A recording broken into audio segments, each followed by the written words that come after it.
In 1994, at the annual convention in Kansas City, I was given the task of being sure Norman Neblett made it to the banquet to receive the Golden Hammer Award.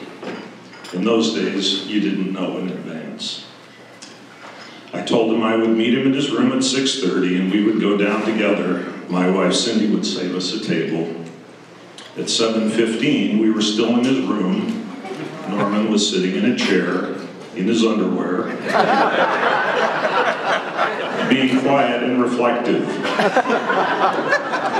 After a lot of, well, I think we better get going, he finally got dressed. Just before we left, he slipped a piece of paper into his suit pocket. Later that night, as his name was called, I noticed that he pulled that piece of paper out of his pocket on his way to receive the award. I didn't remind him to wear socks. He had the good sense to do that on his own. Good evening, everyone. My wife, Cindy, sends her greetings. Many of you know her, and she's sorry she couldn't be in attendance tonight. She's been a great blessing in my life and a tremendous support throughout my career. In 1981, while working on the material that would later become On Pitch, I was told by the Spirit that the material on which I was working was of great importance and that I would make a major contribution in this industry. That was a daunting revelation, as I had only been out of school and in the industry less than a year. Since that time, however, I have never forgotten what I felt called to do, as where much is given, much is required. I recognize the 8 Golden Hammer recipients that are here tonight and acknowledge this esteemed group. After being presented the award on Tuesday night, many speculated that I must be the youngest person ever to have received the Golden Hammer. Curious, I asked Sandy to help me find the answer. We quickly determined that I was indeed younger than any of the recipients for the past decade, but looking back a ways, 27 years in fact, we came to Leroy Edwards. Based on the year that he was born, we determined that Leroy was only 59 when he received the Golden Hammer. Well, this really made me curious because I just celebrated my 59th birthday. I had to know what Leroy's birthday was. His birthday is May 20th. Mine is June 21st. So I am the youngest recipient by 1 month and 1 day. And I now forever have an excuse that if I do not live up to the standard and example that Leroy has set, since he was awarded the Golden Hammer, that I was younger and less experienced. I would like to acknowledge the influence that 3 Golden Hammer recipients have had on my career. The first is Jim Coleman Sr., who turned the key that unlocked the knowledge that became On Pitch. The second is Albert Sanderson for his collaboration on the Baldassin-Sanderson temperament. By the way, it was called Baldassin-Sanderson and not vice versa because Al said whoever's name appeared first had to tune when we gave the class. Finally, to Norman Neblett, who is my dear friend and mentor for 30 years, and from whom I learned so much, including how to avoid some of the pitfalls of concert work. Looking back, there have been several pivotal events in my career.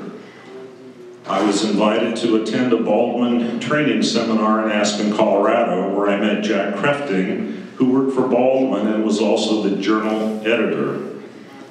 I showed him my tuning handout and asked him if he thought it was worth publishing.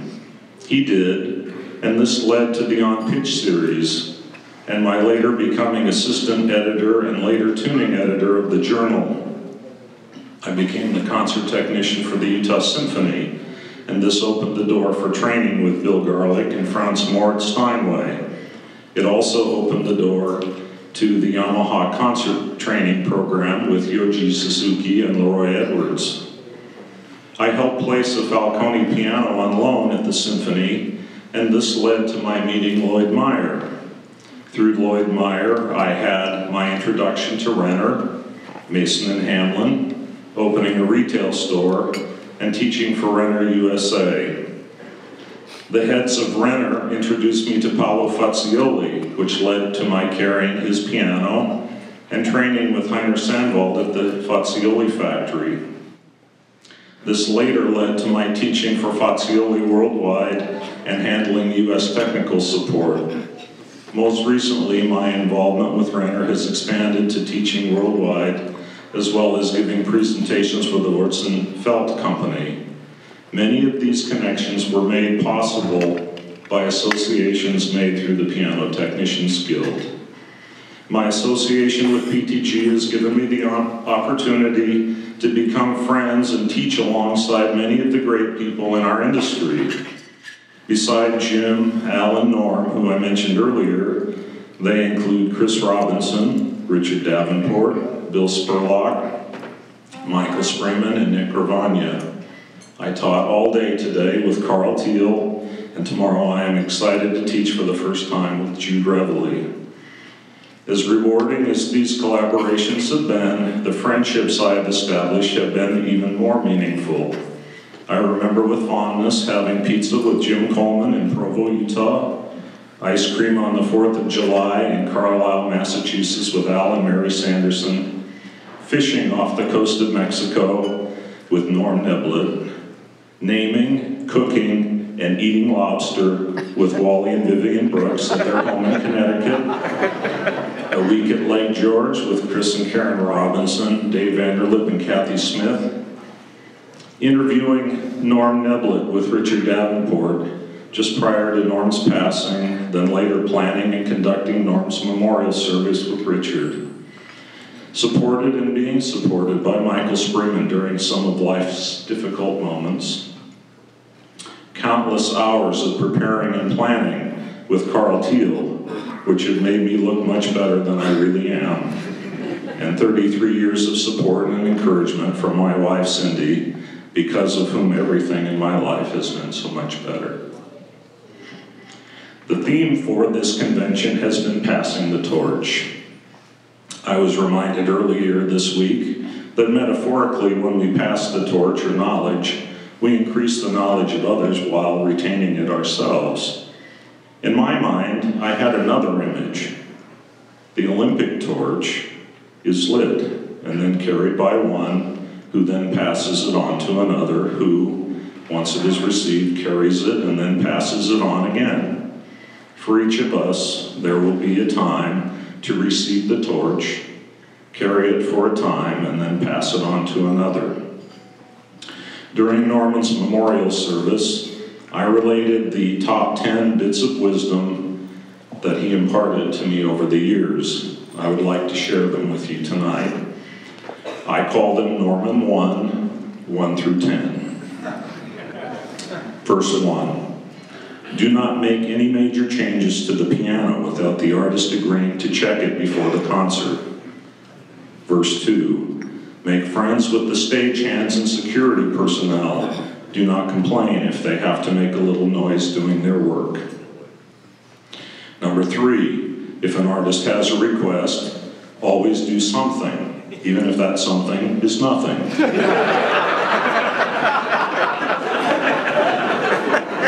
Being willing is often all that is required. Verse 4, friends are more important than money. Verse 5, dogs make better friends than most people. Verse 6, do not adjust the artist's bench unless you don't like him. In this case, run it all the way up and turn it around.